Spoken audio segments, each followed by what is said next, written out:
Mayo, La Raza Unida, MOC, Southwest Voter, lawsuits, MALDEF, but they were all together at that time.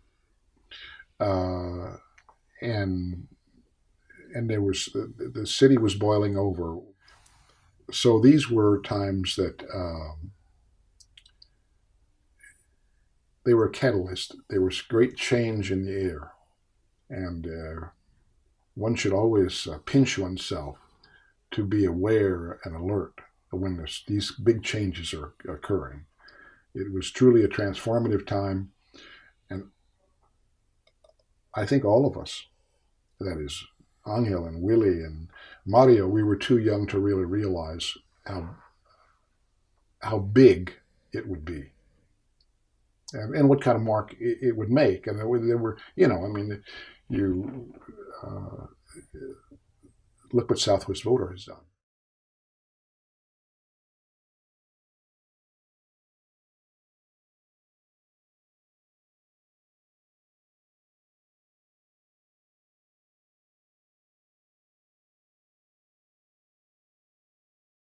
Well, you know, it was obvious that the gerrymandering that went on um, was set up in such a way that we could never win.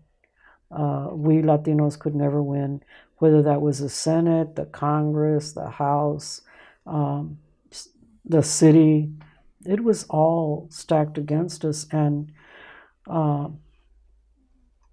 we knew that in order for Latinos to win, you were going to have to set up special districts.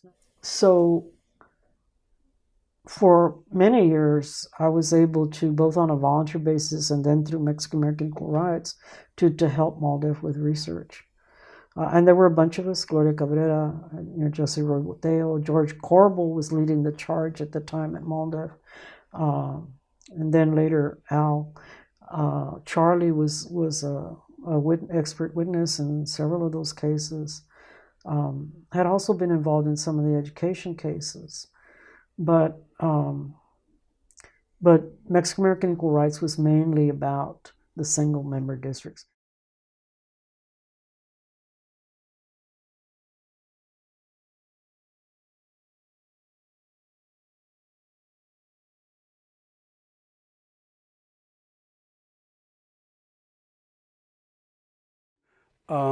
But we had filed a number of lawsuits following on White versus Register against a number of cities in Texas, against the city of Houston and the city of San Antonio and the city of Waco and a number of large school districts. And I was concerned that we weren't going to be able to put together good enough proof, and we had bad judges and in all those cases, and so I was very doubtful as to whether or not we were going to be successful.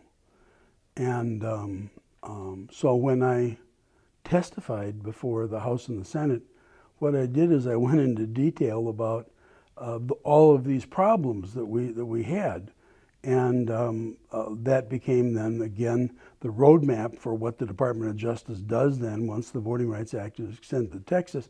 And I wish I could say that I was smart enough to think that was going to happen, but it did happen, and the reason it happened was because these were areas that I thought we weren't going to win, and if we got the Voting Rights Act, we might be able to win.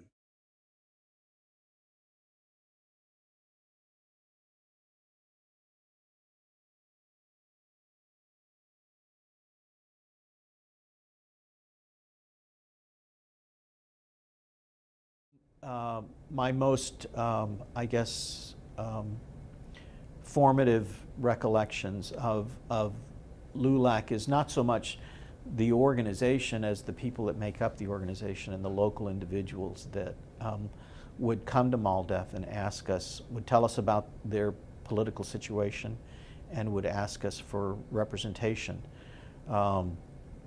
And from my perspective, they were the heroes of that movement, of the empowerment movement. And so they provided the lawyers and the legwork and the political operatives, but none of that would have been possible unless people in the local communities would step up to come to San Antonio, ask us for representation, point us in the right direction about where we can find evidence of the discrimination that they were complaining about. And then after the lawsuits are done, win, lose, or draws, they stayed in those communities. Whereas the lawyers and the experts and the support folks went back to their lives in San Antonio or Austin or wherever, right? And they had to stay there. So that's really where the courage of this time period really lies.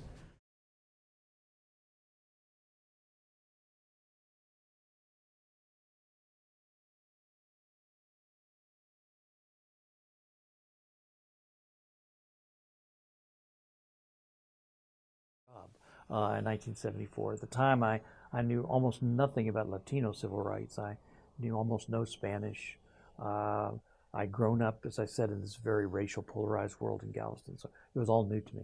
But that's how I got to work with MALDEF in 1974. Exciting time. MALDEF is still a new organization, growing rapidly, lots of exciting issues. Well, from MALDEF, I learned a lot of things. One of the important lessons I learned that a lot of people still don't know is the diversity within the Latino community. The other thing I learned was the tremendous history of discrimination against Mexican Americans in Texas. I mean, my first cases involved the history of discrimination, so I studied it, and I talked to people who had suffered it, and all that I've added together to like build up my knowledge of the area.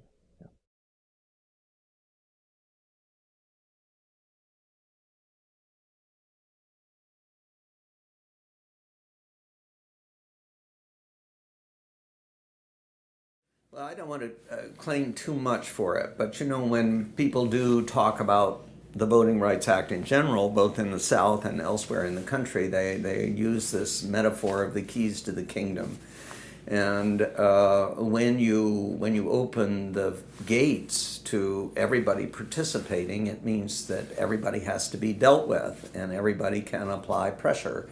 And you can't just get away with living in a hermetically sealed, tiny little electorate where they're all people who basically agree with your values. You have to begin to take other people into account.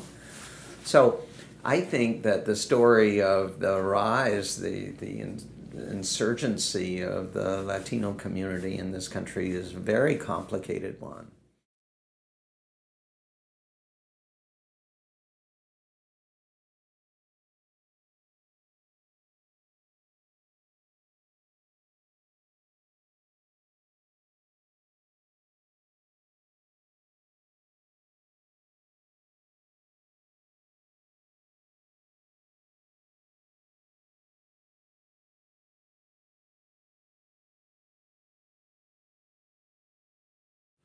Well, historians argue that the Voting Rights Act is the most effective civil rights legislation ever enacted.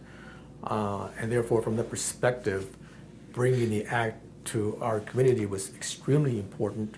One, it signified to me, I wanted to make our community more visible nationally. Number two, it allowed MALDEF to become a national organization. Before that, it was strictly regional. And so when I got involved, MALDEF and myself got involved with the VRA, all of a sudden the New York Times, Washington Post, the Houston Chronicle, San Antonio, all these major papers were reporting on it and giving MALDEF a lot of play. So it made the organization much better known.